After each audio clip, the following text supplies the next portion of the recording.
વડિયાના મોરવાડા ગામે જ્ઞાતિ પ્રત્યે હળધૂત કર્યાની ફરિયાદ નોંધાઈ છે। ગાડી ભાડે કરવા બાબતનું મનદુખ રાખી જાહેરમાં જ્ઞાતિ પ્રત્યે હળધૂત કરવામાં આવ્યા। વડિયા પોલીસ સ્ટેશને મોરવાડા ગામના દલિત સમાજ એકત્ર થયો હતો। મોરવાડામાં રહેતા પિતા પુત્ર વિરુદ્ધમાં એટ્રોસિટી એક્ટ મુજબ ગુનો નોંધાયો છે। વિગતમાં સર એવું છે કે સાગર મકવાણા અને અનિલ મકવાણા એના ઉપર હરસુખભાઈ બુહાએ ખોટો આક્ષેપ કર્યો છે। મજૂરની એક છોકરી રખાવી અને ખોટી ફરિયાદ દાખલ કરાવી છે। એનું વિરુદ્ધ અત્યારે અમે આખા ગામના લોકોને બધીને લઈ અને ફરિયાદ દાખલ કરવા આવ્યા છીએ એગ્રોસિટી।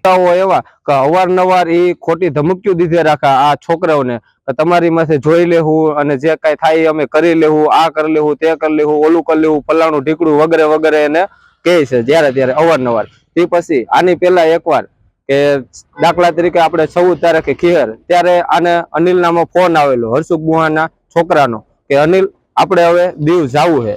અનિલે એને હા પાડી કે કાંઈ વાંધો નહીં, સારું હાલ જાહું। તો તે પછી બીજા ત્રીજા દિવસે અનિલને ભેગો થયો દીવ અનિલ નો જઈ કોઈની ભેગો એટલે તો મોરવાડાના પાટીએ એને ભેગો થયો ત્યારે અનિલને એવું કીધું કે કેમ તે મારું ભાડું ન કર્યું। આ અનિલ કે મારી પાસે ટાઈમ નતો એટલે હું તને જવાબ નથી આપી શક્યો। એ બદલ અનિલને અને સાગરને બેને ગાયરો ગલાસ કરી ન્યા મોરવાડાના પાટીએ આવીને કે ભાઈ તમે આ તે ઓલું પેલું એવું બધું એને કીધું। ગ્રામ પંચાયત ન્યાય સમિતિ ચેરમેન છું, બાલાભાઈ પ્રેમજીભાઈ મારું નામ છે। હું વડિયા રહું છું। આવું ત્રાસ છે ને અમારા દલિતો માથે વારંવાર થયા કરે છે, એવું ન થાય એવું ઉપર સાહેબને એ અમારી વિનંતી છે।